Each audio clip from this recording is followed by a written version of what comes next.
I clicked the wrong button. Clicked the wrong button. So Anyways. in our last week, we teach Tiller how to push all the buttons. Yeah, Not trying.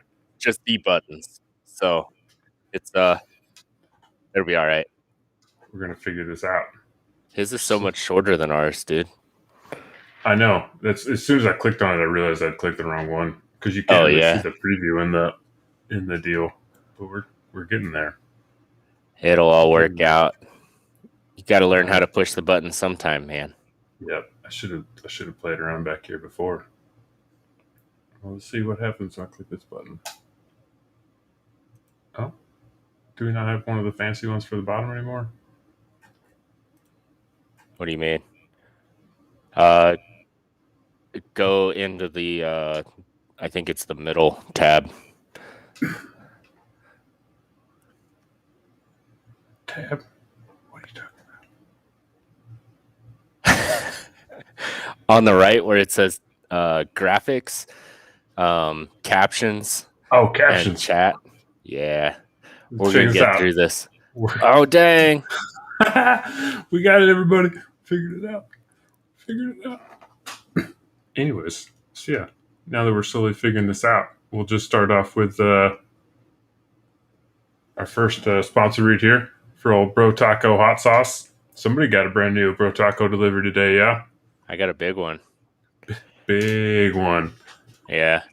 Got my Radberry, though. Hell yeah. I can't wait to try it out, dude. I'm pretty jealous. Apparently, I think I got more Brat, dude.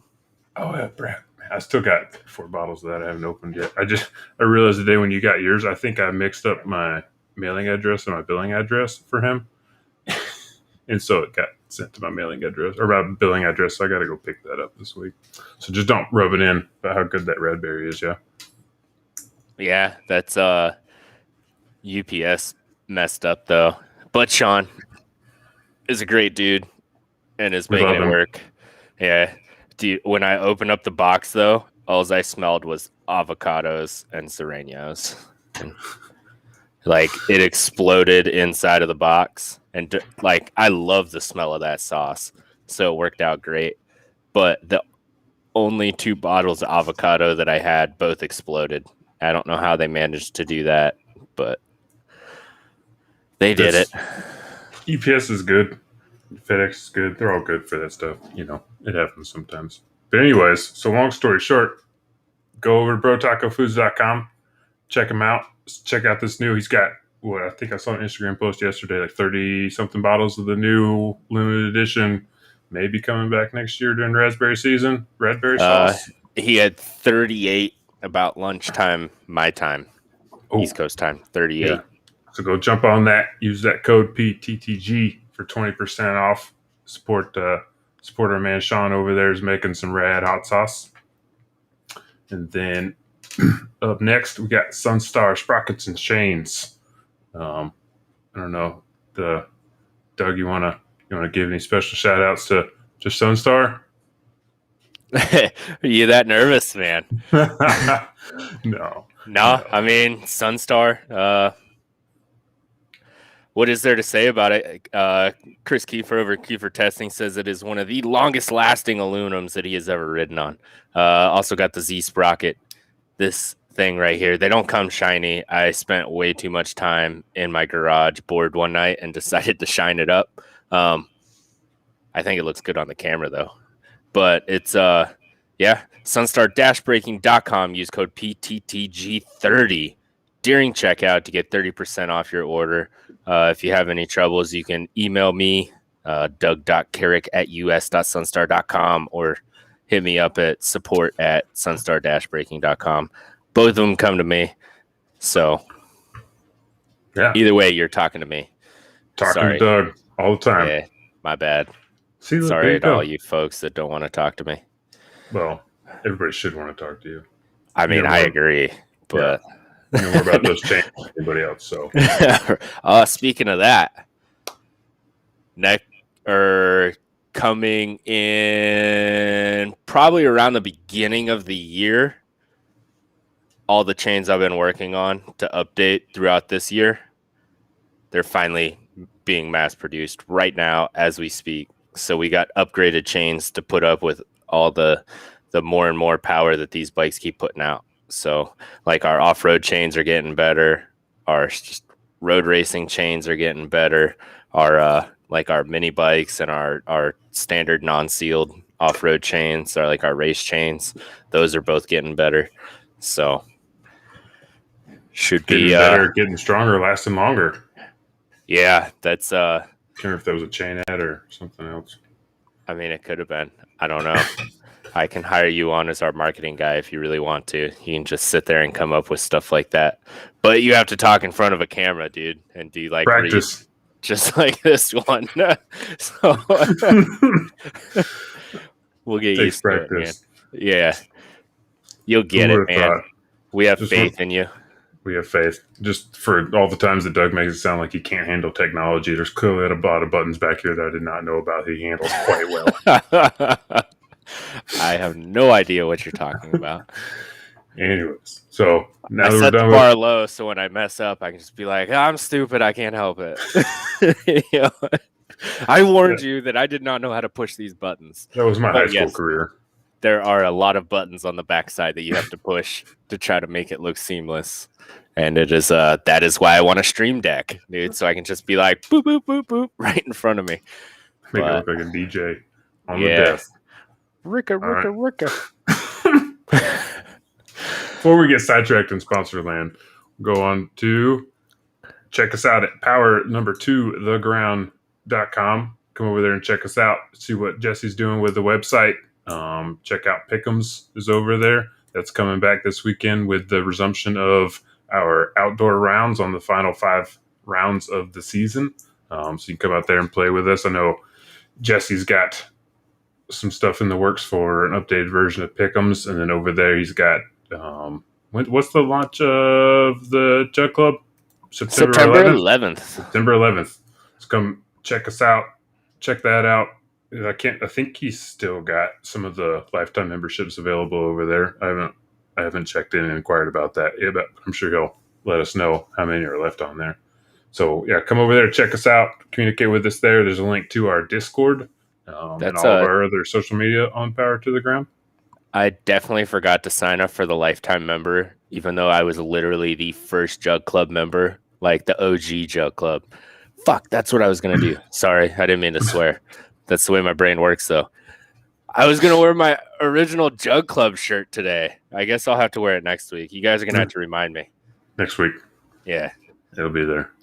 Can wear it next week. Yeah. I meant to ask about that lifetime membership. Anyways, lifetime membership, pay once, you get in on all the cool shit we're going to do forever and ever and ever and ever with the Jug Club instead of however he's going to work that out. So come check us out there, hang out.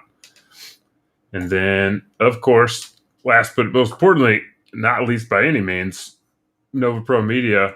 Go check them out. They're what keeps all of this running together in pieces, despite the fact that all these buttons are laid out there for me. If it weren't for Nova Pro Media, the buttons wouldn't even be there for me to try to figure out.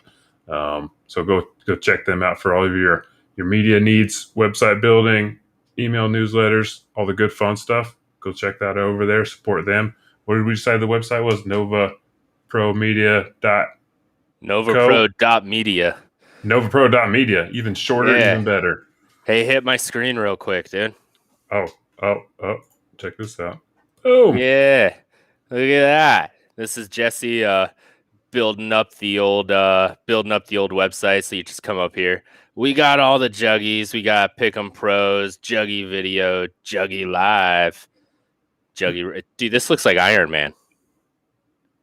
Is this Iron Man? Jesse, is this Iron Man? Because I'm pretty sure this is Iron Man. I've been here way too many times to not know it's Iron Man. It's definitely a race in the woods.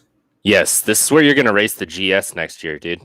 I'm going to get a smaller one for that. We'll just cut down the bars, man. You got pipe cutters. We'll make it happen. I think my cylinder heads wouldn't make it through some of those trees. Oh, yeah. You got one of those weird where the Germans built the motor backwards or something, didn't they? Yeah. Just facing the other way. So you got to worry about the pistons shooting off in the opposite direction and stuff. It's crazy. Yeah, I'd rather have aimed at my nuts, but... Uh-huh. Yeah. I forgot how wide those bikes are. That's right. You ain't fitting through them trees, dude. Yeah. Most of it is handlebars, but I got the one with the fat tank and stuff too. So I don't know. Maybe I wouldn't have any chain issues out there though. But yeah, your little drive shaft, your little dinky drive shaft will just be all dented up and stuff, dude. Yeah, if it stays in one piece, going over some of those rocks. We're gonna test out them U-joints, buddy. Yeah, when it comes time to get a new one, I know what I'm gonna do with the old one. You need to get a WR. Oh, WR 450 still on the dream bike list. Don't know why. 450 FX. You got the new. The new ones, yeah. Rumors are the YZ 250 is getting all the fancies that the 125 got this year. That'd be sick. That'd be the bike to have, especially if they did it with that X model. Isn't that they will. One? Yeah. That'll be the way to do it. Oh, I think Doug froze on us. We'll give him a second, see if he pops back in. Maybe he's alive. Maybe he's not. But anyways, while he's doing that, let's see if I can pull up some of our Loretta Lynn's results that we're going to talk about when he comes back. Maybe I'll shoot him a message to let him know that he's frozen. See if he's alive. Oh, there he is. There he is. He's back. What are you doing, man? You were talking. You were like mid stance. Anybody watching this probably enjoyed it. You were mid stance and then just froze. Dude, you did the same thing. You were sitting there like this, and then it was like your host lost connection, and then it just went all black. And I was like, "Can't let Tiller do anything, man." I'm here. We're working. I think we're still moving. It says we're live. Oh yeah, so we should be. The little timer's going. Anyway, without too much more, I could sit here and talk about Iron Man all day, probably. Let's jump into Loretta's, dude. Loretta's, man. Loretta's. Where do you want to start with? There is a lot to talk about. So I figured we would start like towards the bottom with like I don't know. Well, let's go to the Super Mini 1, and then we'll do Super Mini 2 and work our way up from there. How about that? Super Mini 1. Man? Third from the bottom, buddy. Oh, my goodness. There it is. There she is. I'm glad we're looking at the same list. That does make a difference. Yeah. Oh, okay. Well, that's good. There's some pretty well-known rider in there. No. Yeah. I mean, you got Deegan, Janik. There was another one. Noah Viney's another one. Dude, Noah Viney's dad built such an awesome compound in Marietta. Marietta, California? Yeah. Or Georgia? I guess it's California or Marietta. Yeah, no, it's California. So anyway, Supermoto or Super Mini 1 had Hayden Deegan. Dude, Hayden Deegan's bike with those Method race wheels looked pretty sweet, though. It did. That was a pretty sick looking bike, especially those wheels. Yeah, the rims, the rim, the decal they put on the rims. I'm still not fully up to date on what that whole deal is, other than the fact that it's a kind of a one-off combo that Method put together to include a different package of the rims. The whole wheel set, the bearings, spokes, everything was kind of a one-off package designed by them. And I can't. Do you know where those rims, the actual rims, was it a piece designed by Method, or was that another kind of like off-the-shelf piece, and they just combined it into a whole package that they're calling it theirs? So from what I understand, so Method makes a bunch of like UTV, ATV, 4x4, like those kind of rims. Mm-hmm. And what I understand is, well, they've been sponsoring Moto forever. I mean, I think since they started, they kind of come from this lifestyle, like the desert lifestyle. And I think they are getting into Moto wheels as a whole. And since they've sponsored all of the Deegans for as long as the Deegans have been the Deegans, it makes sense that they came out with his bike. I mean, Hayden has so much hype behind him. It sucks because he's a kid, but he is the epitome of the love him or hate him saga. 100%. You know, I mean, I can appreciate all the work and effort that his whole family, like all together, do.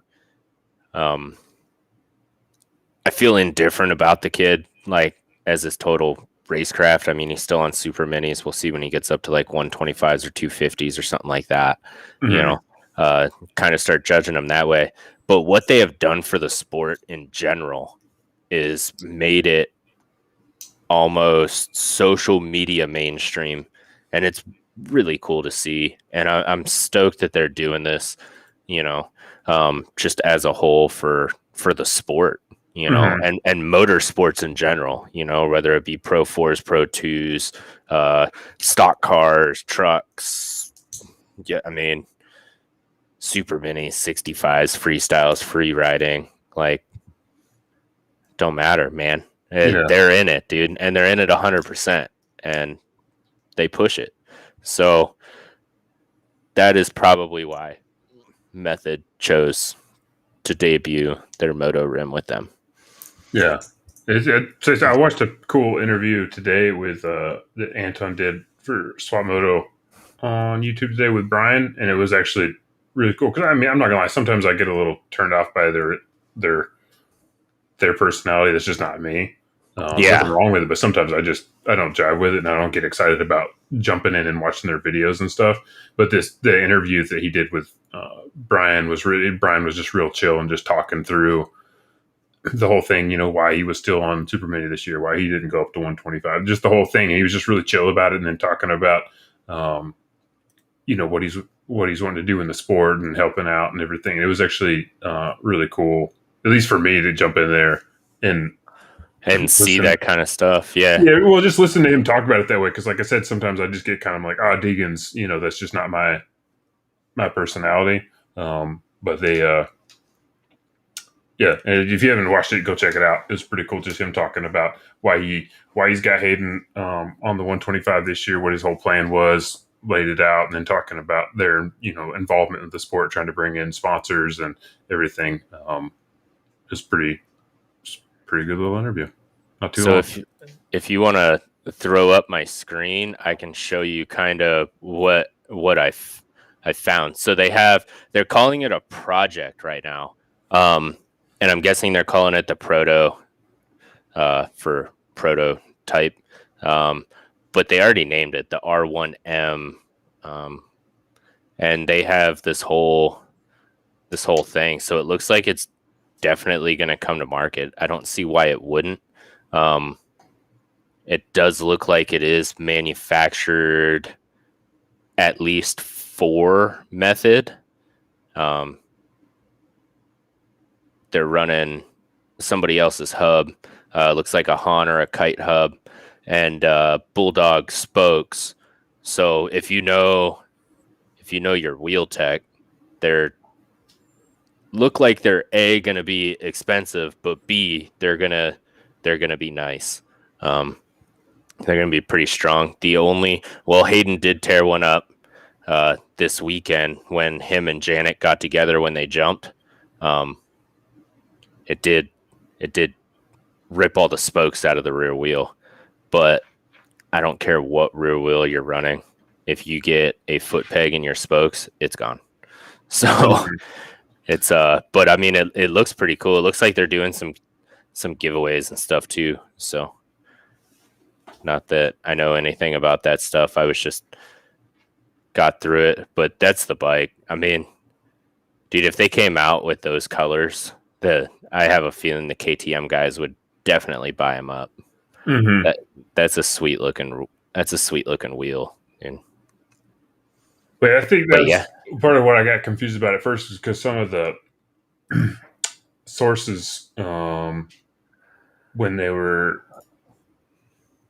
I guess when they initially did the press launch on it, it didn't seem a lot of consistent between some of the outlets using the term, you know, wheel and rim kind of interchangeably about, you know, what was proprietary to the Method part of it versus what were they sourcing to do the whole wheel set, for, and that was a little confusing at first, but it does look like that the rim is theirs, and then but the whole wheel is utilizing a lot of other good high quality components that they'd want to work with. Yeah, like the hoop, I think, is theirs. Yeah. And then they're working with Han and Kite and Bulldog to get the rest done. I wouldn't imagine, well, building hubs definitely isn't in their wheelhouse as a company. But I wouldn't imagine it would be too long before we do see any type of wheels. Yeah. I think it said they were working with W on it too, which is, I guess there was one place that you were going to work with to put together a whole wheel set out of using your rim or hoop. That's probably the company you'd want to work with. But we got Hayden Deegan taking the Super Mini number 1, 12-15. First place overall with the first. Makes the math pretty easy. After that, we got Christian Janik, who is he's no slouch himself, running on that Kawasaki, coming in second place with a second fourth. We got Dylan Blecha out of Frutia, Colorado, coming in third with an 8th, 4th, and a 5th. Trace Holland coming in 4th with a 9th, 6th, 8th. And Zayden Mason coming in 5th with a 7th, 12th, 7th to round out your Super Mini ones. If you guys tuned in to watch, I mean, you can see it's all KTMs and Husqvarnas. You got Casey Cochran, who didn't start. He's another guy. Between Cochran, Deegan, and Janik, they have dominated the Super Mini classes. So it's unfortunate to see Cochran. I want to say he had a really bad wreck. He did. I think he got hit in the. I think his was the one where he got hit in he pretty much got ran over when he fell over. Yeah. But I was looking up his stuff today, and it looks like he's doing okay. There's nothing serious there. He just didn't have it in him to keep going. And I was looking at the results too on these. I know there's just one class, but that's how it works with moto. But 8th and 9th place, Noah Viney and Adler Cottle, they would have been up there at the top, except for they both had one really bad moto each. Noah had a 27th in one moto and then a 5th and a 2nd, and then Adler had a 5th, 28th, and a 3rd, or they would have been up there battling for potentially a podium. Because I was looking at, like Dylan's results, they're not bad, but it's not normal that an 8th, 4th, and a 5th get you 3rd place. Yeah. It's and once you get past the top 5th, I mean, you got like a 13th, a 15th, and a 10th, a 27th, a 28th, 12th, 11th, 14th. So it's definitely one, especially watching a lot of these. You can still do kind of bad in one moto and still have a chance for at least a top 10. Mm-hmm. And they usually have some good races. Jumping over to Supermoto or Super Mini 2, which is the next one on the list. Down. Super Mini 2. So these will be your age range on this one.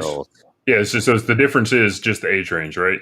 That was one of the big things I was trying to look into today. Because if you're can't tell, I'm fairly new to the amateur classes, and some of these are not quite as obvious about what the difference is. But the difference between Super Mini 1, Super Mini 2 is 12 to 15-year-olds, and Super Mini 2 is 13 to 16-year-olds. Just 1 year older, because that's how teenagers work. Yeah, and that's, I mean, you can see the two guys right up top, Christian Janik in your first place and Noah Viney in your second. And that's, I can't remember if Cochran ran this one too. Yeah, he did. He didn't even start the first, he did start the first moto. But then the one he got hurt in. Yeah. And then he tried to race the second Super Mini race and decided that it just wasn't going to work out too well for him. So yeah, that's it's unfortunate. There's not much you can do about it. It's part of moto. But we got Christian Janik first place, fourth fourth, second. We got Noah Viney coming in second with a second, ninth, first. In third place, we got Jude Smirlik coming in sixth, fifth, third. Fourth place, we got Dylan Bleacha, fifth, sixth, fifth. In fifth place, we got Adler Cottle with first, eighth, 11th. That rounds out your. I can't think of any notable moments that really popped off in either in this class at all, to be honest with you. Wow, the highlights I watched, there weren't. I don't recall any real bangers, from that one on there. Yeah, that's the girls 11 to 16. We're seeing there's one Kaylee Stallings, first, but she probably easily could have ran the women's class and destroyed in there too. I mean, this girl is like the future of moto, especially women's moto. I 100% see it. I see her being like a Jordan Jarvis here in a couple years. I didn't see anything on that race, but I did see the women's class, which I guess is 16 and older, or older than 16 if girls is 11 to 16. That race looked pretty intense. Dude, they throw down, man. Like, they are not afraid to get in there and bang bars with each other. It's pretty entertaining, and it's especially seeing it evolve over the years. Let's see. Let's do a quick top 5 rundown. We got Kaylee Stallings first, bringing in her first overall. That's another one with easy math. Second place, you got, what is it? We just said how to say her name. Anissa Ingersoll. That was it. Anissa Ingersoll. With a fourth, third, and second, bringing in your second place, your third overall. Landry Hazen with a second, sixth. Madison Casimir bringing in fourth overall with a sixth, seventh, third, and Brooke Bolin rounding out your top 5 with a fifth, fourth, seventh. This is another one. If you guys ever get a chance to actually watch these girls go out and race, I mean, it's definitely entertaining. I'm gonna jump up to the women's class here. Well, real fast before we do on that one. So what? I'm assuming they're all riding 2-strokes of some form, because the brands listed here are all KTM umbrella, except for till you get down to 17th. Are these all, if they're 11 to 16, they're all 85s? 110s? I think they're a mix between I think Kaylee's running a big bike. So she's running Super Mini 2, and she's also running girls, but I can't remember. I know I've sold her parts for a 125, but I've also sold her parts for an 85. So, which an 85 is a Super Mini anyway, just without all the work and all the money.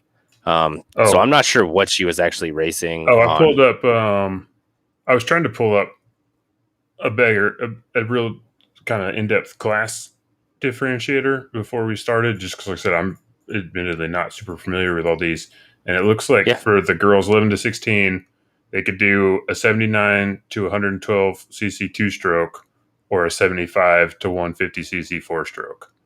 Okay, yeah, then she's probably just running her Super Mini in both.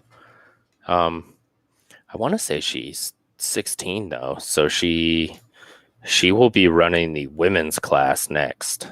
Did you say Madison or Kylie? Kylie.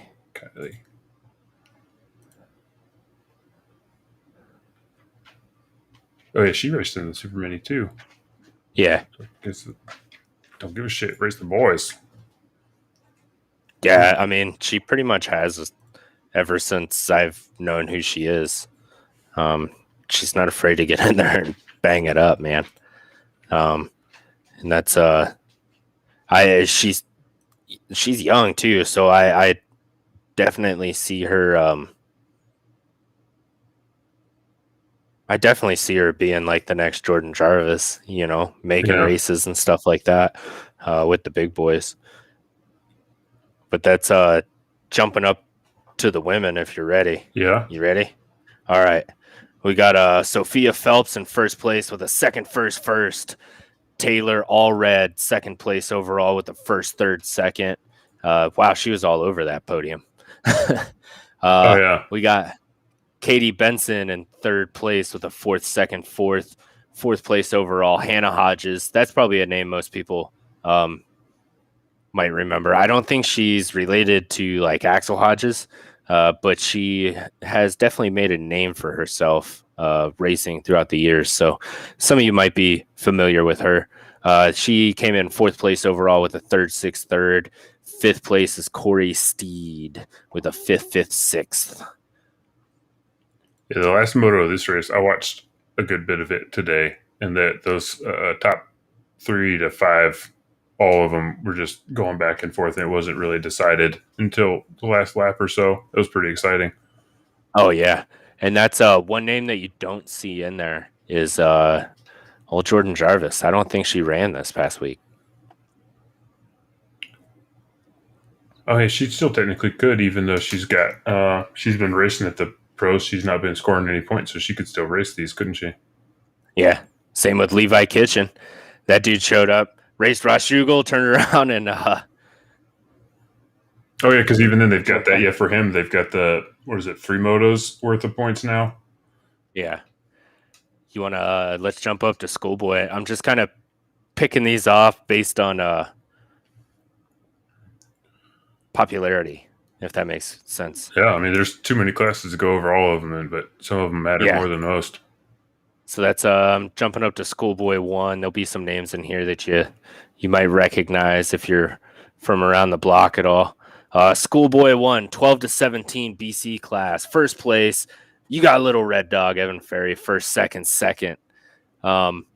Second place overall, you got Crockett Myers. Fourth, fifth. Third place overall, Colin Allen with a 10th, third. Fourth place, you got Trevor Collop.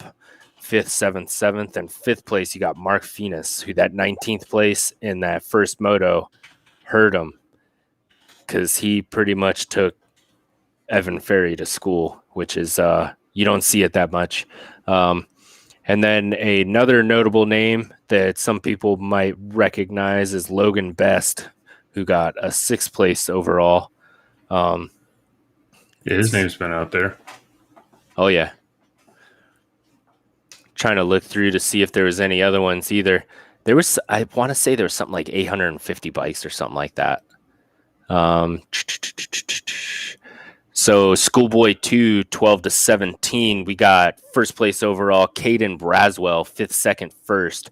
Second place all overall, we got Benjamin Garib, who I'm sure some of you might know his name as well. He came in 4th, third. Nicholas Romano, that's a name that most people will understand. 3rd place overall, first, 8th. Another name that you have probably heard if you've been around the amateur racing is Gavin Towers, who brought in your number 4th overall, 7th, 5th, 2nd. And rounding out your top 5, Brock Bennett with a 6th, 4th. And there was a couple other ones. You got Talon Hawkins that ran this class, Brad West, Preston Boseflug, who I've mentioned on this a couple times. And we were also talking with Devin Harriman. He's good friends with Preston Boseflug and his dad. Then you got Daxon Bennett. He's another one that has a name that kind of finds his way around within some of the national amateur stuff. So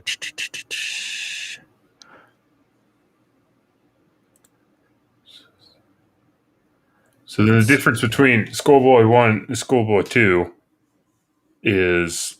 looks like Schoolboy 1, they can race 86 to 125 cc 2-strokes or 75 to 150 cc 4-stroke.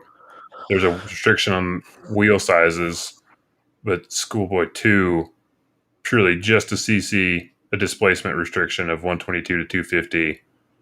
And you have to be, even though the class is 12 to 17, you have to be 14 to race a 250 in it. Yes. Okay. Yeah. Yep. So the names are ridiculously similar, but they're not similar in class at all. They're not the same. I'm gonna jump over to Vet 30 Plus. Ooh, that was a good one. Yeah, got one of the hometown heroes. Oh yeah, he's from your area. Yeah, kinda. You good? Yep. Yeah. Oh, I'm here. Yeah. All right. We got first place overall, Brock Peterson out of Delta, Ohio. First, second. He's been around quite a bit. Might recognize the name. Second place, we got Jesse Barak. Second, sixth, first. Third place overall, Kenny Henry. Third, second, fourth. Fourth place overall, Justin Kelly. Fourth, third. Fifth place overall. How do I say that last name? Matthew Hogan Togler. It's my best guess. I think you did it well. Yeah, I don't know. 6th, 5th, 6th. So that rounds out your top 5 in Vet 30 Plus. These guys they're probably some of my favorite to watch is the vet classes on these. I mean, this one you have Paul Barabinos, which if you guys have been around, he's pretty much the brand manager for Renthal sprockets and handlebars and stuff like that. That dude, I want to say he ran pro for a number of years. He ended up finishing 14th overall against some of these boys. He was Dean's mechanic. Yeah. For a while. Yeah. I mean, that dude knows his way around. Trying to see if there was any other names that people might recognize. I'm going to jump over to 40 plus seniors. Oh, and Brock Peterson, the first place from that Vet 30 plus, he got the Vet Rider of the Year award. Yeah. That dude's been going hard, man. I see him at a couple of the big money races. You know how like you'll show up to a track and you're like, man, I really hope this dude's somewhere else. Mm-hmm. That's that guy. I need to make money this weekend. Yeah. So you got senior 40 plus, first place, Edward Walston, second, third, first. Second place, you got Chris Hunter with a fifth, second. Third place, you got Rob Floth with a 4th, 10th, third. Justin McCluskey bringing in your 4th overall with an 8th, 6th, 4th. And Christopher McMillan, 5th overall. I like his number 89, 11th, 8. Number 89. Oh, yeah. That's you got Michael Mercer. He's another one from right around here that seen him around quite a bit. Let's see. There was another. I think a lot of the guys jumped up to 50 plus this year, which is where we're going next. Senior 45 plus. I think that's what I'm thinking of. There we go. Oh, yeah. Senior 45 plus. If you have watched Moto for quite a while, like most of us have, then you are going to recognize this top 5 like it's back in the heyday. First overall on the number 33 machine, you got Michael Brown. First. Jeff Emig, the Fro, bringing in your 2nd overall in 45 plus with third, second. Keith Johnson, 3rd overall with a 2nd, 8th. Kevin Walker on the old Suzuki, bringing in your 4th overall with a 6th, 4th, 6th.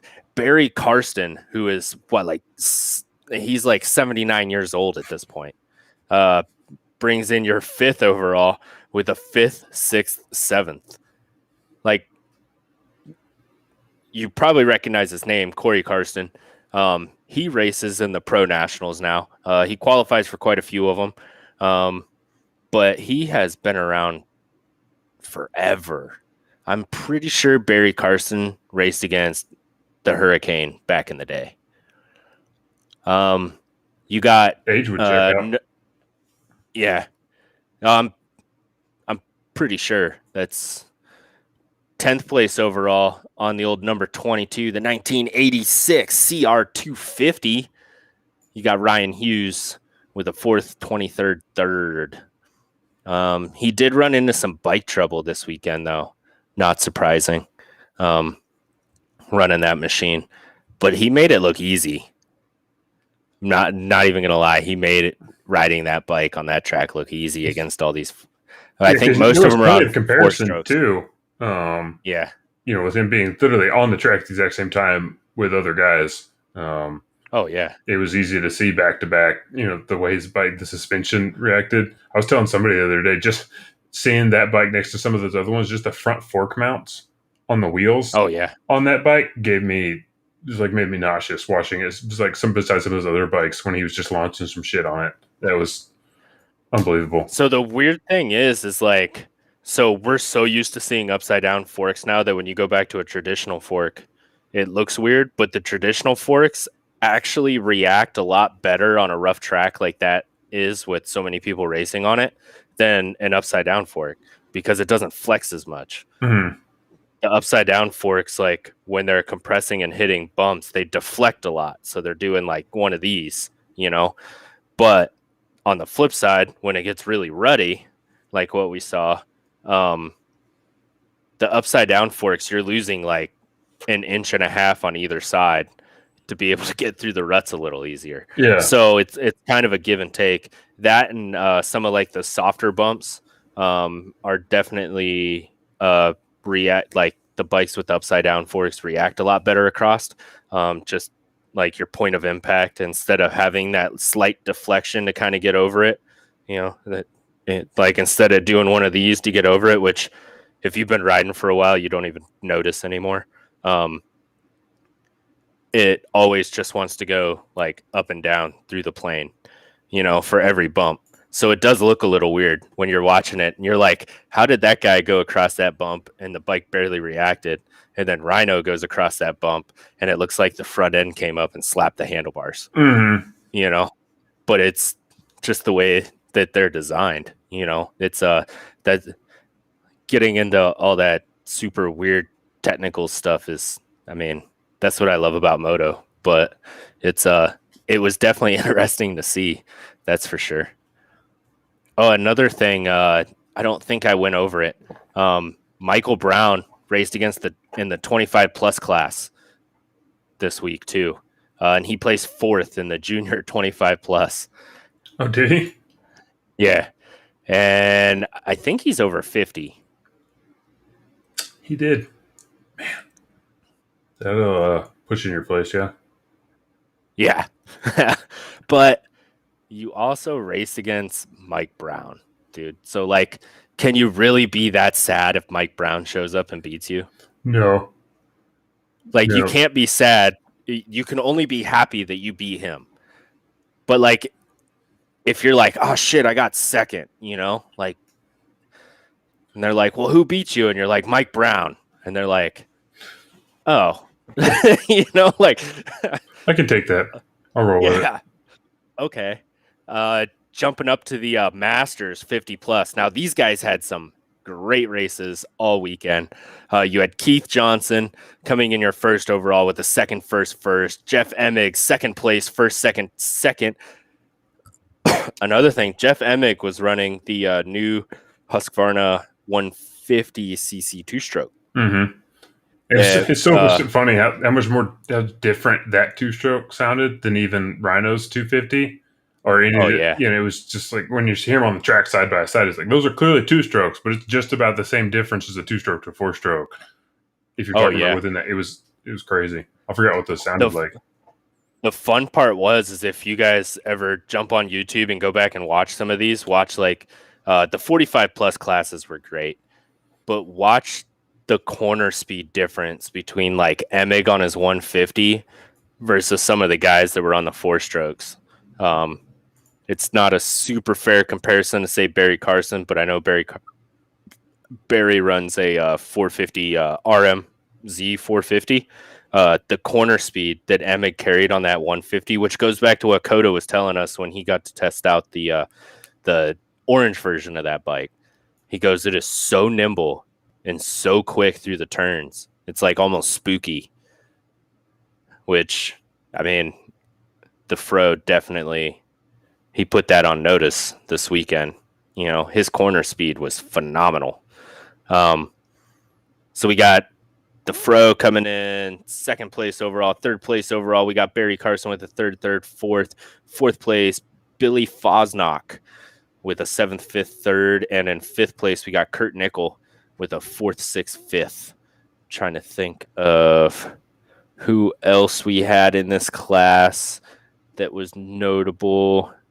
There was one guy, I can't remember if it was the 50 plus, the 40 plus. It was in one of the vet classes, but he's actually he got put in critical condition, and I can't remember what his name was. Oh, it starts with an S. Yeah, it wasn't this class. It was.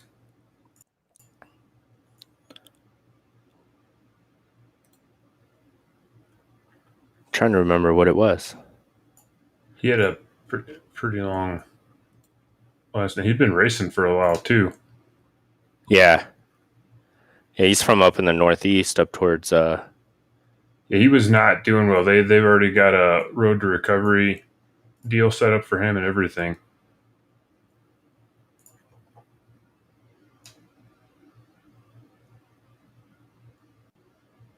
Yeah, I can't remember. Oh, shit. It's on Vital. If you guys get on Vital, they have all the information there. I can pull it over and put it up on our Facebook. I don't want to dwell on it too much. Well, while you're looking it up, I'm going to keep going. Jeremy Shuttleworth. Yeah, that's what it was. Yeah, they got a whole deal set up on road to recovery for him and everything already. So jumping up to 450B Limited, first place we got Julian Beamer. And the reason why I picked this class in particular, this kid, is if you don't follow him on Instagram, it's actually pretty entertaining. So he races like stand-up jet skis. He does road racing, and he's really talented on a dirt bike. I mean, as you can see, he just shows up to Loretta's and does first, third, second on a 450B. And I want to say last year he raced against like Evan Ferry, Deegan, Janik, like all those guys. So he pretty much went from a super mini to a 450 and ended up winning a national championship. If I think this is the same kid. I'm pretty sure it is, though.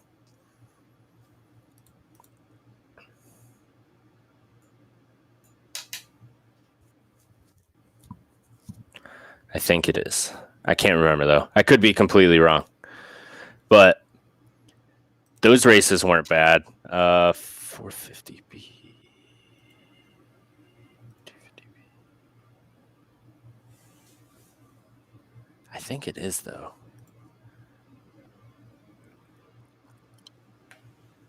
So another good race, 250B. 250B, at least the two that I saw. So this class is pretty stacked.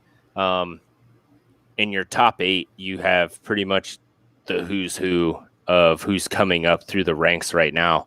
In first place, you have Nicholas Romano with the first. Gavin Towers coming in second overall with a third, second. Gage Linville with a third place overall with a second, fourth. Fourth place is Preston Boseflug.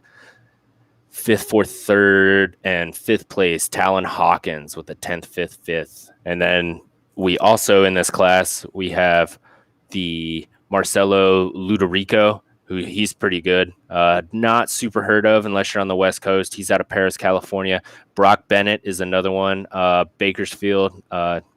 He came up through the ranks with a lot of these kids that are up front, but he's fast too. And then we have Daxton Bennick, who is also bringing it in, representing the old North Carolina.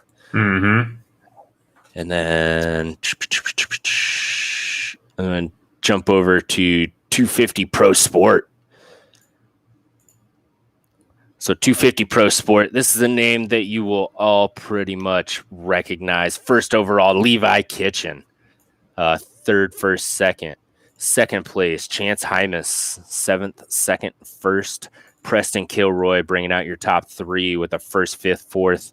Fourth place, Austin Black, second, seventh, and third. And Hunter Yoder you're 5th place overall with a 6.6 7th. So these guys, they had great races. Levi had good races, but it seemed like the first place guy in all 3 motos just kind of checked out, while the like 2nd through 5th battled pretty good.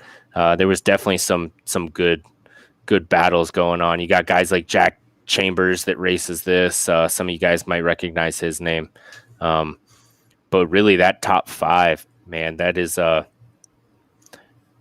pretty much the future of what we're going to be seeing in moto. I was pretty excited to see Preston up there battling. I figured you'd enjoy the Suzuki representation. I thought it was at least Suzuki outside of that, but I thought it was at least cool that bar that it's a Bar X team being able to do that. Oh yeah, Bar X actually represented real well. Crossed a lot of different. So they pretty much Preston races for them, but they're still there to help like everybody else. Mm-hmm. So it's really cool to see them do that kind of stuff, especially when they don't have to. They could just kind of keep to themselves, not really do anything with anybody. However, they're not like that, man. So that's in the open pro sport. This is your these guys probably might show up at your local national. The first place guy for sure will. That's Levi Kitchen. The third, first. Chance Hymas, second for second. Preston Kilroy bringing out your top 3 with the 1st, 3rd, 10th. Colin Park, 4th place, 8th, 5th. And Hunter Yoder, your 5th place. Again, man, he got both pro sports. He locked in that 5th place with your 6th, 8th. So overall, though, I can't really think of any other classes. There's so many races. They started on the 1st and they went until the 7th. That's a full week of races that I'm sitting here trying to remember. And keep in mind, I was also watching these while I was supposed to be doing my classes.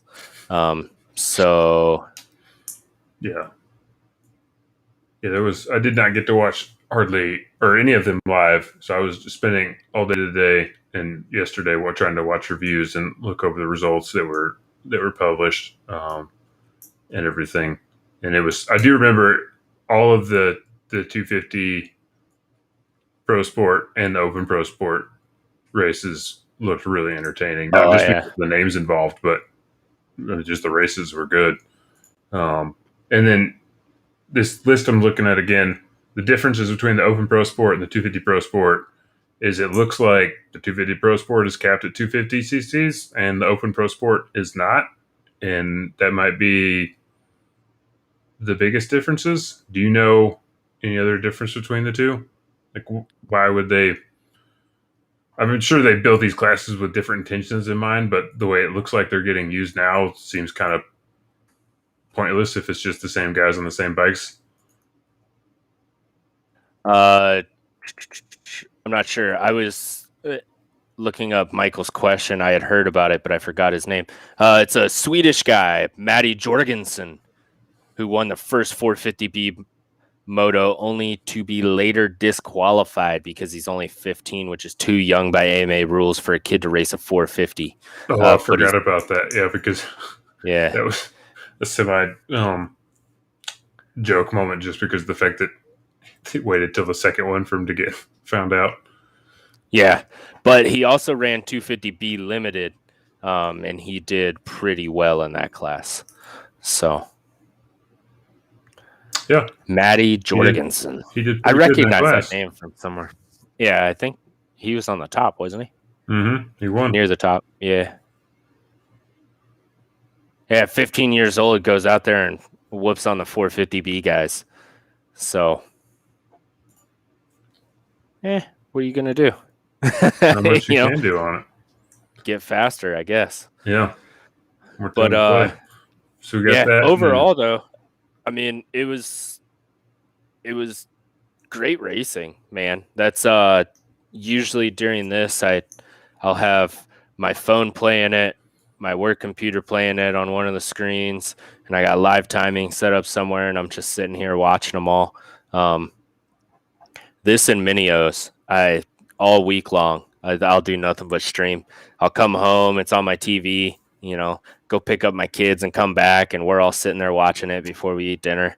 So hanging out.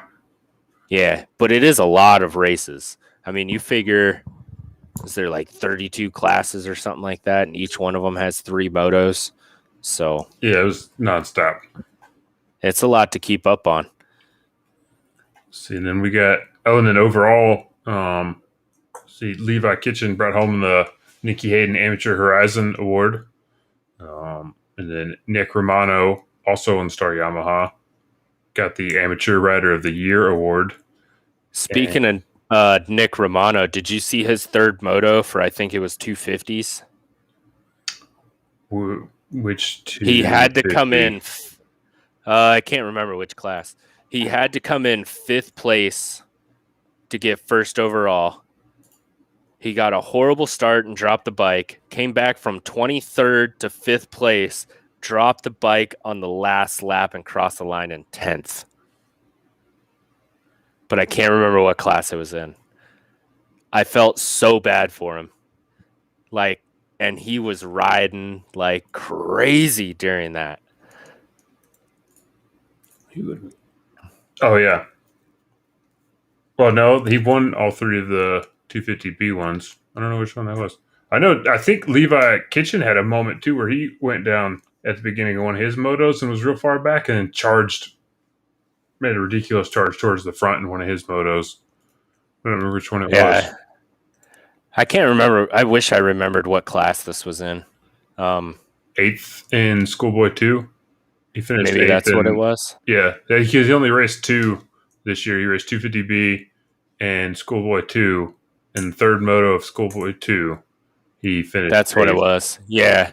Yeah, he went back to 10th, and then he must have – it was on the last lap, though. But, man, did he have a ride on that race to go from – where was he? I think he got a bad start. He was halfway back, and then he was around like 13th, dropped the bike, picked it back up, and he was 23rd. And then he battled all the way back up to 5th place, and then he fell over again. That'll happen. Oh, yeah. That's why they got 3 races. That's why they got 3. And then, let's see, so he got – Nick Romano got Amateur Rider of the Year. Youth Rider of the Year was Drew Adams, racing for Kawasaki, or riding for Kawasaki Racing. And then we already talked on Vet Rider of the Year, went to old Brock Peterson from your neck of the woods. Oh, yeah. Drew Adams. I remember. Oh boy. He's check 65s or 50s.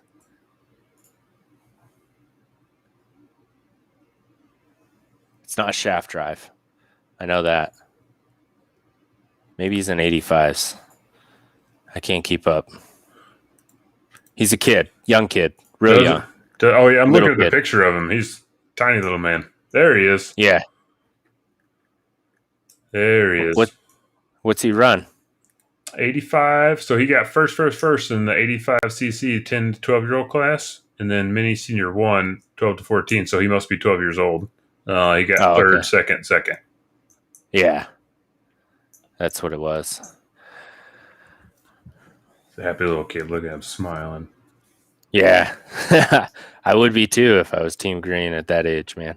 Yeah, right? That list of sponsors. Not a bad get up.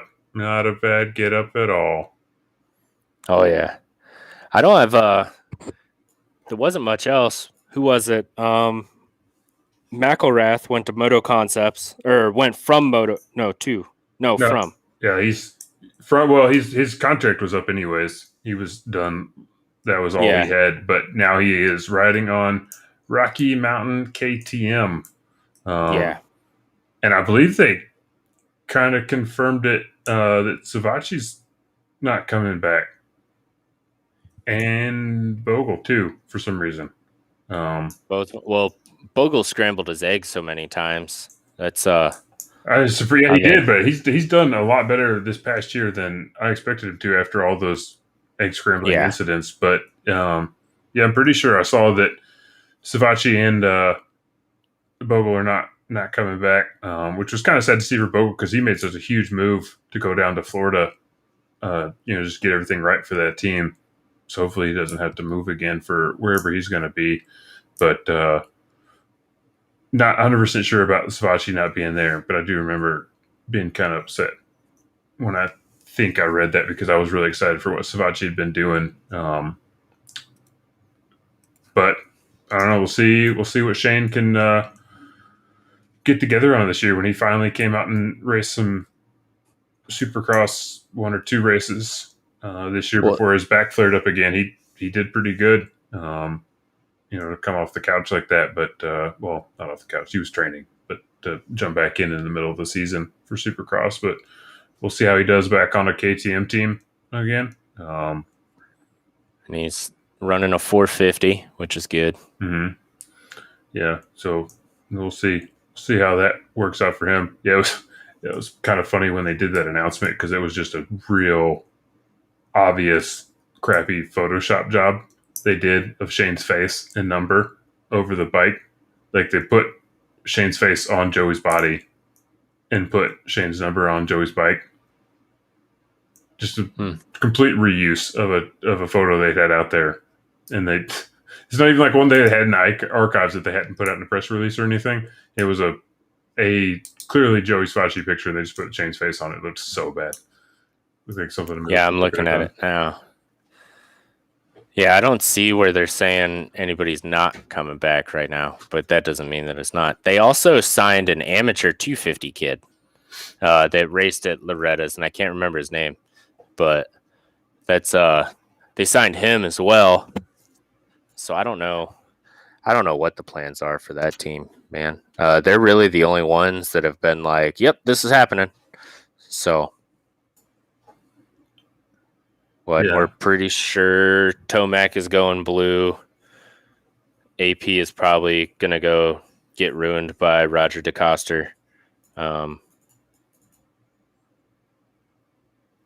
that's what it was. There was that, and I think whenever we were talking about it, I think the talk was that maybe Max was going to RM too, Anstey, that he was leaving Twisted Tea and going to RM. Again, this is all what it wasn't anything confirmed I saw, but I'm trying to find where I was talking about it and where I read it.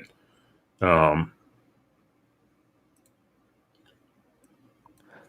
I'm not potentially sure. Max might not be with the Twisted team next year. Twisted Tea team. We'll see. Just when you think that something, everything's kind of settled there. But it'll be interesting to see. I want to find out too if Alessi's team, MCR, is coming back for Supercross or not, or if they're just going arena cross racing and calling it a day. I heard they were only going arena cross racing. That's what I'd heard. But I guess like 100% confirmed. I guess if it's close by the shop, they might show up to Supercross, but yeah, because I know it was definitely confirmed that what was it, Mike's riding, right? Isn't that what it was? It wasn't that just Tony was running a team and doing it, but they one of them was actually going to ride it. But see, we're still ways away from that yet. Who knows? Yeah, it's actually kind of surprising they signed Shane. He's got to be in his 40s, yeah. Could be, or very close. He's definitely older than you and I. Yeah. Oh yeah, I know it because I was still on like 65s when maybe I was up to 125s when. Oh no! Whew. We're old, man. He's 33 years old. I feel like I was really young when his brother did the laser incident. Oh, we were. Wyndham is 43 years old.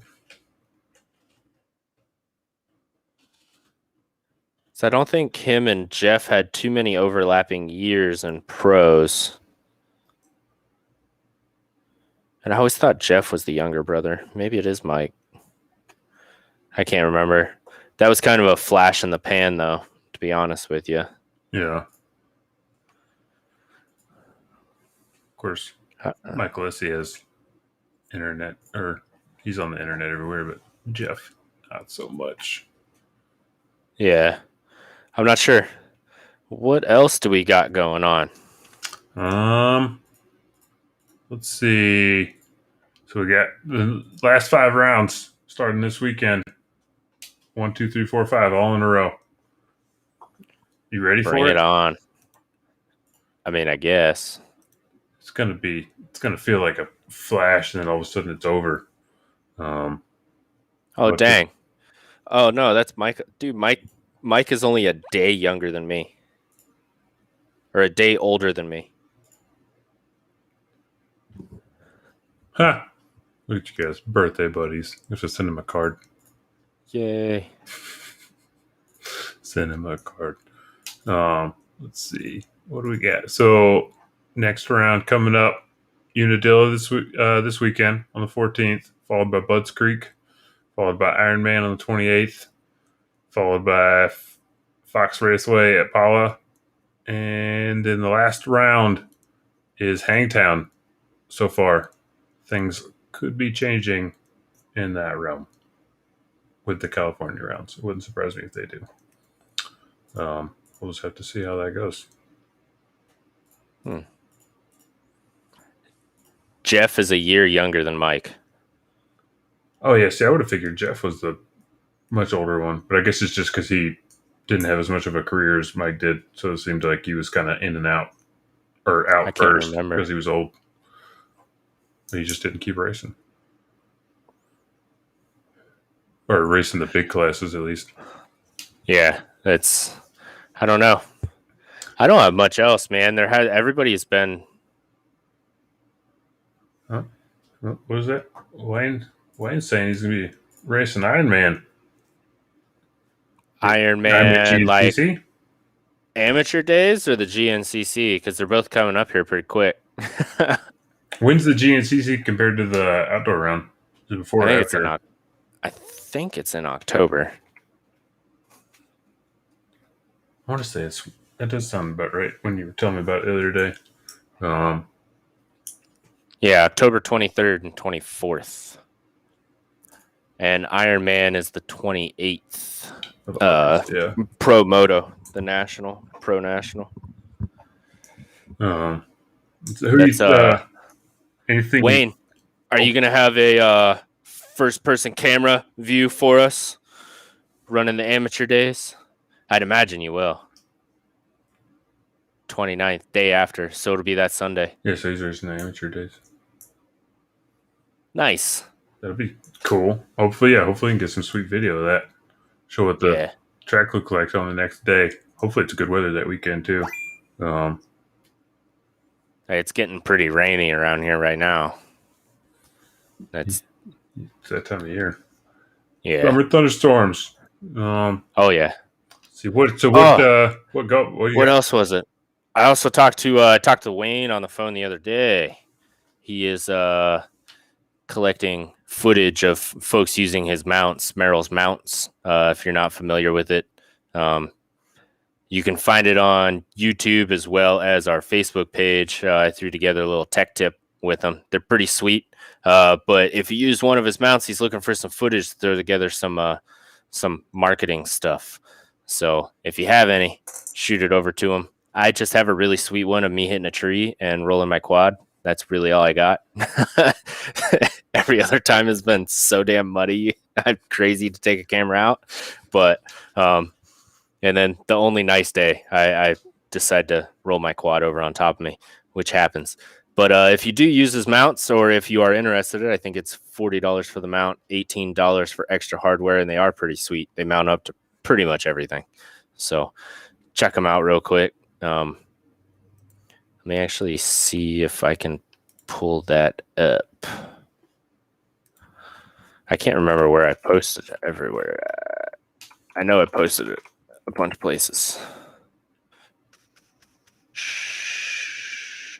I don't know if they'll fit on the old GS though, man. Well, I've got. No, I sold my mount for my GoPro on my GPS before I even bought a GoPro. I have to get another one of those. Got a sweet. You could probably make one for those bikes though, because they just there's a lot of the good ones out there are just a simple metal bracket that mounts in between the windshield. One of the base part of the windshield area. It just fits in there and then it holds it pretty solid. Oh yeah.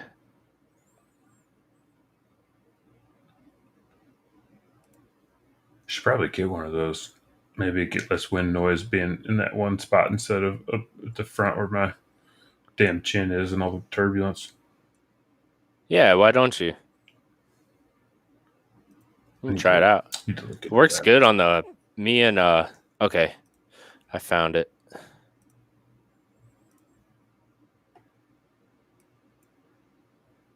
Let me get some stuff figured out.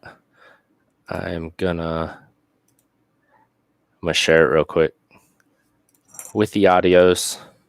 Let me know whenever I'm good to go. Boom. Boomity boom.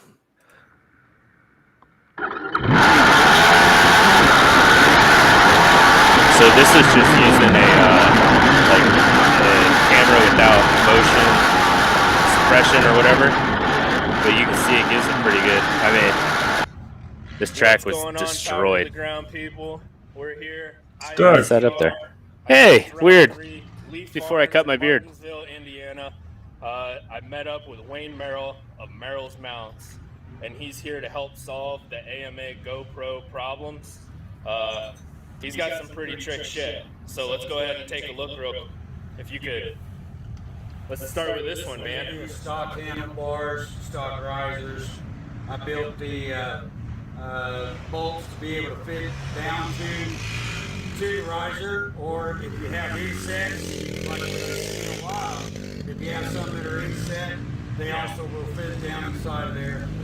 Torque down your bars first, take off the nut, and then you can install your plate. And then we got the plate right over here. He's got a whole setup for you. This one here actually has a stick-on on it, and the slide mount that you would have normally used on your helmets. So I've been able to incorporate that one into it. All of my mounts use the 1/4-20 bolts for all of your accessories. It'll fit any accessory that comes. All the GoPro accessories work out then. This is not even GoPro that I've got. These are just that's a $40 camera. And it fits them all. So pretty much any of the pronged ones like this, your stuff works with most of it, right? Absolutely. And then so this is his setup for his dirt bike. And if you have, multiple bikes, you purchase the extra studs. Yep. You put your studs in your other bikes. Then it's a 3-minute changeover.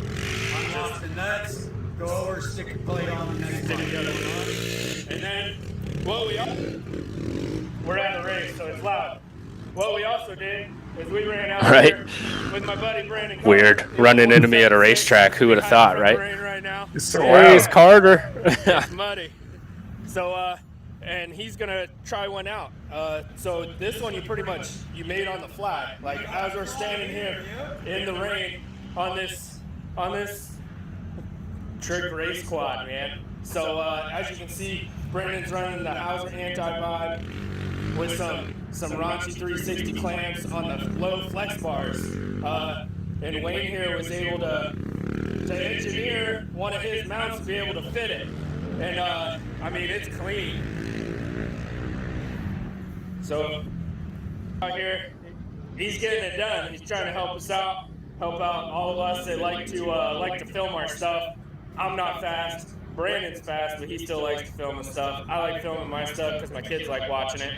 And then but as you can see, that's some trick shit. And painted and everything, and it doesn't interfere with the gas tanks or anything. I mean, you can turn it full lock left and right, and it's working out good. Yeah.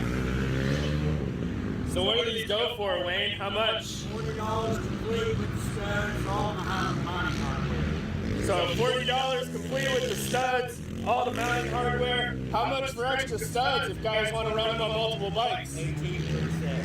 18 for a set of studs. And we got Wayne out here trying to get him into. He's an MX guy, so they work on the MX bikes. They work on, woods racing. We man, those Can-Ams are crazy. But yeah, and then can you tell them where to get them from, Wayne? They can get me on Facebook under Wayne Merrill or on Instagram under the same name. Wayne Merrill? Yep. And that's Merrill. So we'll go throw up something here. Just like that. Old Merrill Racing. So hit up Wayne. This stuff's pretty cool. I'm gonna put one on mine once I get my hand back. And yeah, Brandon's gonna try this one out. It's gonna be awesome. So hopefully by the end, we'll be rocking it. Until next time, we'll catch you guys. But yeah, Till you get your hand back. Did you ever find your hand? I mean, it's still not 100%, but we're getting there. It's I still get pain like up here, where like the tendons and stuff aren't super used to it. But yeah, that's if you are listening, jump over to our Facebook page, find this episode, find Wayne down in the comments. Get you one. I like buying. That's I do have some stuff. I think I showed you the video where I flipped in the tree. Mm-hmm. But they work out good. I like it because I tend to hit my chest off my bar pad at least once a race, and it sits low enough that, like a chest mount and stuff with the new AMA rules where you can't actually put it on your helmet. I don't like the chest mounts because I always end up hitting my chest on the bars, and it's not. I don't want a camera there when I do that. You know what I mean? So, but his sit below the bar pad. Yeah. Oh yeah, yeah. That's Brandon's a 30+ national champ, man, and I mean, if he doesn't like something, he's not going to run it, and he still runs them, so he likes them. Gotta like it to run it. Oh yeah, yeah. I think we can fit one on the GS, dude. Have to look.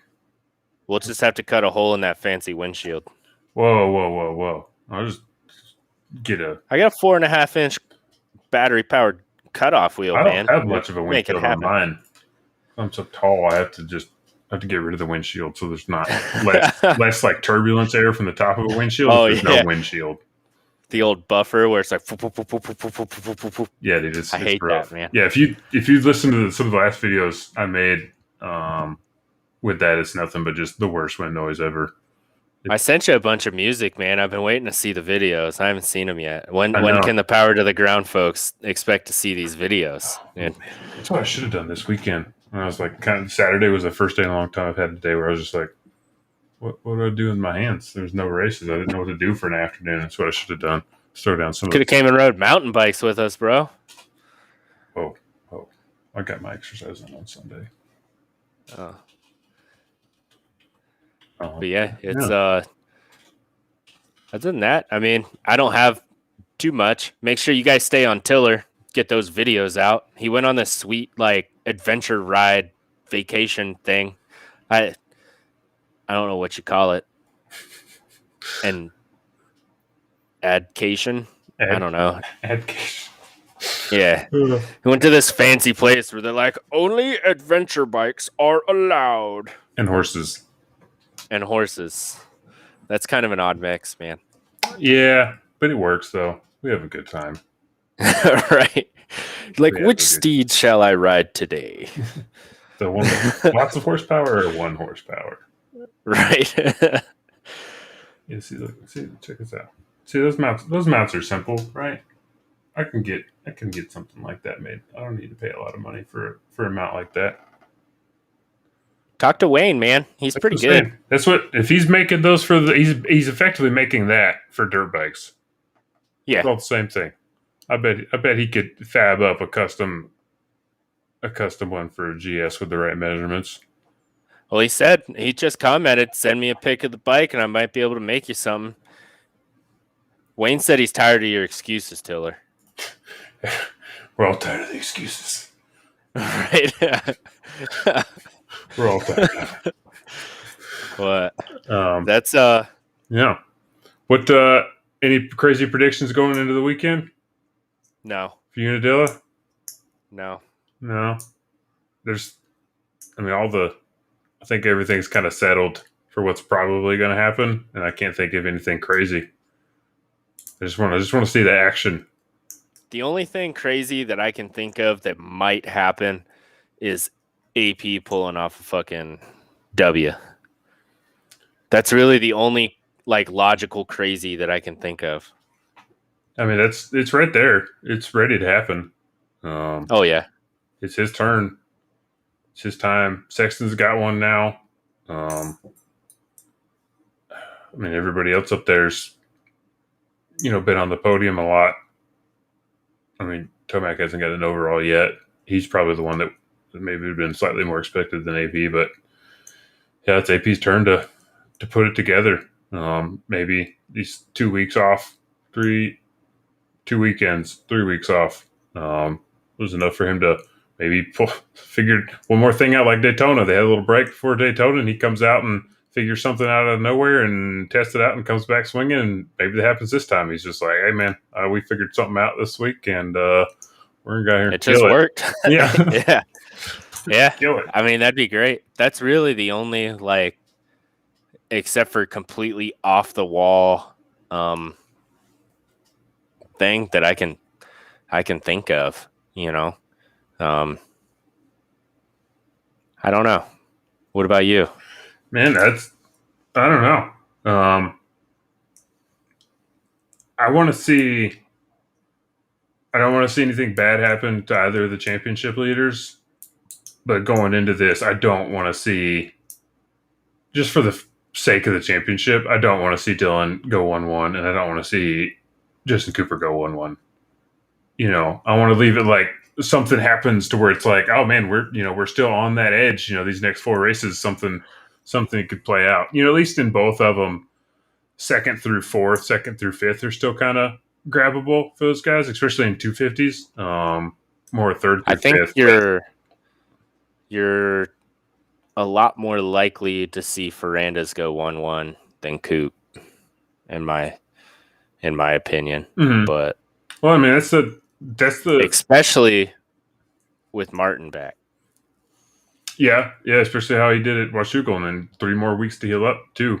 But so that championship's definitely, the 250 championship is way more likely to stay interesting because of that. Because Martin can go in there and disrupt the points, but all Jeremy's got to do is stay above Jet, or all Justin's got to do is stay above Jet. Jeremy can go in, win some races every now and then. Jake can be like, okay, it's fine. And, play it outright. Be like, I don't have to win every race to win this championship because Jet's not doing something right. I was expecting a lot more from him and Hunter at Washougal. Granted, I don't know. They, first time at the track for Jet, maybe that had something to do with it. Because Washougal's a different animal, though, man. It's like Redbud. You're either good at it or you're not. Yeah, and I can see that. I just think I'd probably put some unreasonable expectations on them because they said we're going back to the same settings we started at the beginning of the season with, because those clearly worked, and they came out and neither one of them did anything spectacular at that track. And it's kind of hard to be like, set it aside because Washougal is a completely different track. The dirt, the layout, the shadows, the skinniness of the track, everything. So I don't know.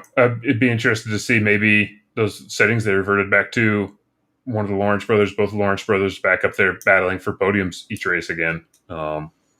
and that could really change it and make it harder for Justin Cooper to pull off a championship win while Jeremy's up there stealing points from the championship. No, that's how it is. I don't know.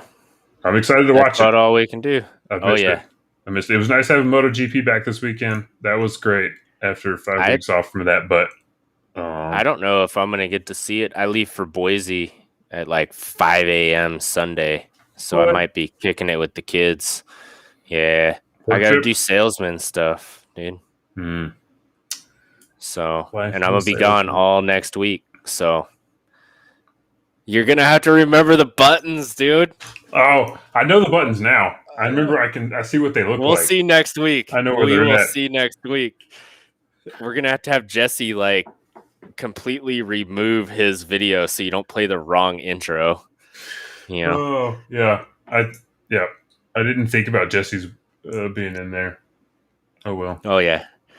Overall, though, you've done pretty good. Yeah, that's thank you all for hanging with this extra awkward episode of Jawing with Not Jesse this week. Yeah. He didn't even call in, play his intro and all that, but I'm pretty sure he'll be on Thursday. I don't know if he's going to have a guest or not. Keep your eyes open. We have been talking to a couple people. We're trying to get Eddie Morris, who's a true privateer out of Michigan. We're trying to get him on the show. Just trying to get some schedules lined up, and then Jesse had to go and get sick when we finally got everything lined up. But he is feeling better. He's not dead anymore. So he's not dead. He is alive and supposedly breathing. Yeah. So that's good. So keep your eyes out. We'll have another cool interview on the Jawing with Jesse segment. Both those dudes. That should be a good interview, man. I'm looking forward to that. Eddie's such a cool dude, and Jesse's a great interviewer and just a good personality all around. So I'm really looking forward to that, man. So that's hit up a Merrill's Mount, hit up Power to the Ground, hit up brotacofoods.com. Hit up the website. Get ready for pick'ems this weekend. Oh yeah. Go watch a lap at Ironman as the premiere video, keeping it real with some cross country. GNCCCCCCCC. And go order up some of those last bottles of Radberry sauce while you can. I got to figure out how to get mine as soon as possible. I haven't even gotten to try this yet. Put it on the tongue. That's what I'm going to do. We're going to try it right now. If I can get it open. About to start our extra Power to the Ground sensation here. So this is Radberry. It's raspberry jalapeno. So I'm not expecting it to be super hot. But from what I understand, it is delicious. Just look at it go. Bro. You're killing me. I haven't had any yet. By the time we got hooked up with Sean, he was already sold out last time. I might just walk around with the bottle. Dude. You're killing me. You got to try it. I'll have to go drive over to the house tomorrow and pick up that package. Dude, do it. Once you get it, just open it on the porch and just try some, dude. Chug it. Dude, it's actually really, and it's still got like the raspberry seeds and stuff, so you know he like compacted it or whatever whole. Like it's not just some weird extract stuff that people try to pull. Yeah. Oh, for sure. That might be my favorite. Dude, I'm glad I got like 6 bottles of it. Yeah, I ordered. Because I'm going to eat it on everything. I ordered 5 bottles of just that. Because I still have 3 or 4 bottles of Brap sauce I hadn't opened yet. Yeah. And that stuff was my put it on everything sauce. So dude, I ordered. Brap is definitely the put it on everything. Although, when you try Radberry, you might be like, might have to mix and match a little bit.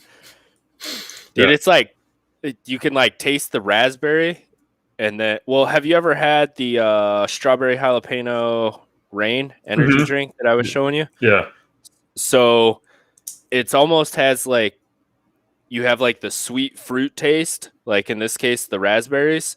and then you just have like a hint of the jalapeno at the end. I'm gonna have Dude, to go it's get that legit. tonight. He needs to turn this into a drink. Yeah, do it. We need to get him to start working on cocktails with those. Didn't he put out one cocktail with that recently? Didn't he do something with the pineapple? I thought he did a cocktail with the pineapple. I'll have to ask him. I am imagining like a Radberry Bloody Mary, dude. Ooh. Not big on Bloody Marys, but the way you're describing like Radberry sounds pretty good. Not exactly like a Bloody Mary with Radberry, but like a Rad Mary, bro. Rad Mary. That's great. Yeah. Dude, I'd date her. But yeah. I don't know. We're getting sidetracked. Oh. We're doing like all of Sean's think tank stuff right now. Yeah. And I don't even know if he's listening. Hopefully he is. We're going to have to jump in the Discord and give him shit, dude. Yeah, We're going to have to... The shovel in the Radberry drink with bacon on the shovel, too. Dude, a bacon shovel. Oh, there we go. We're geniuses, bro. Sean, call me. Right? We'll work it out. We got this all figured out. Yeah. Other than that, man, what do we got? Sunstar-breaking.com. Use code PTTG30 during checkout. Get 30% off your order. Got some of these sweet aluminums. Like I said, Kiefer Testing says that they are one of the longest lasting aluminums. I got the Z sprocket up here. That's running off road. That's your deal right there. Is running off road. Stainless steel lasts forever, 3 times longer than steel, and weighs half as much. I also got a cool sticker. Dude, this thing, it must have got like cold in my basement because I came down and it was just like it's still coming off. We'll get that fixed. But it's yeah. Stop over there. Sunstar-breaking.com, PTTG30 during checkout. Get you 30% off.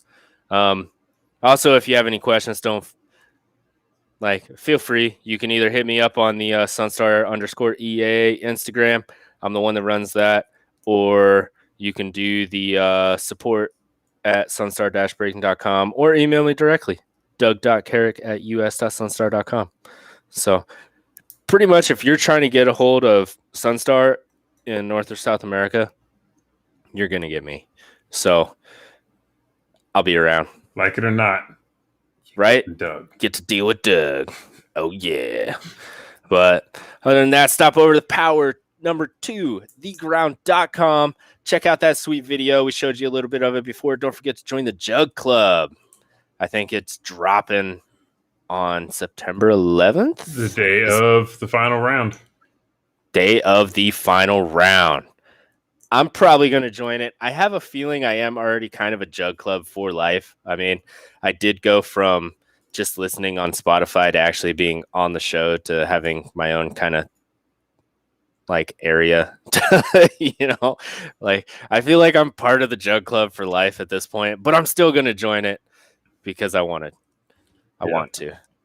But don't forget to reserve your spot. Become a Jug Club for life with me. Who knows? We might get cool shirts. Maybe we'll get some of those hats with like the little propeller on the top. That seems like it's not out of the way for what mine and Jesse's thoughts usually are on what would be a cool gift. With me on it. Yeah, right. As long as you fit on this melon on my shoulders, I'll do it. Oh yeah, dude, you got to be careful with yours because you're like fucking 10 feet tall. So you get a strong wind, you're gonna take off like a telephone pole. Man. Andy can't wear it inside because it's gonna hit off the ceiling. Yeah, you're gonna get in a fight with a ceiling fan, bro. I do most of the time, anyways. You got to watch out when you're catching shirts. Oh yeah. What else do we got? We got NovaPro.media. Stop in there. They're the ones that make sure all our fancy little graphics and stuff like that are all squared away. They're the ones that ones that figured out how to find something that is easy enough for both me and Tiller to push the buttons on. So stop over there with those guys. They will handle all your marketing and media needs. They're one squared away bunch. You will probably talk to Jesse if you contact him. That is his baby, and he does a phenomenal job, as you can tell with how Power of the Ground is kind of put together. It is pretty much unrivaled for the size that we are. So can't touch this. No. Either way. Yeah, right. Dude, we're gonna have to come up with a with way to record that and make it into a GIF for our Discord server. Oh yeah, I'm sure somebody does. Jesse is probably already working on it. He's like, that dumbass just got caught, dude. Yeah. So brand new custom GIF. Right. Either way, that's really all we have tonight. Thank you so much for hanging out with us. Thanks for dealing with Tiller, pushing all the buttons. I was late leaving from work, so he says. Tiller's, I think he was prepping me for figuring out how to do this on my own next week. No, that didn't even cross my mind until we started talking about the race, and I was like, oh shit, like I'm not gonna be here. But it was so we'll get him all squared away. He did a pretty good job. Now I know where the buttons are. I know which video is not ours. Right. You know how to bring the stuff from the chat box over and invite people on. Maybe you can talk Jesse into coming on and talking with you. So it's you don't have to try to fill like an hour and a half all by yourself. Or ask one of these fine people. I mean, it's not that hard, just as long as they have a laptop or something like that. It doesn't run super well off of mobile. So find me laptop or something like that. Find me on Facebook or Instagram. Shoot me a message if you want to jump on next weekend and or Discord. Got the Discord too. Discord. That's the preferable way. But if you just don't want to do Discord, I don't know why you wouldn't, man. The Discord's pretty awesome. We have a good time in there. Oh yeah. And it's not all moto. There's a lot of shit talking that happens in there. But just in general. Either way, I gotta go take care of my kids. I'm surprised they are not yelling for me. So I might have to go pick up my raspberry sauce. Dude, 100%. Do it. Breakfast right now. Can't be the same in the morning without it. No. I guess dude, it's like jelly, but better. God damn. Put it on a bagel, bro. You could eat that shit on a bagel, 100%. Just toast up the bagel a little bit, maybe fry an egg, throw that thing on there, throw some raspberry. Oh yeah. Yeah.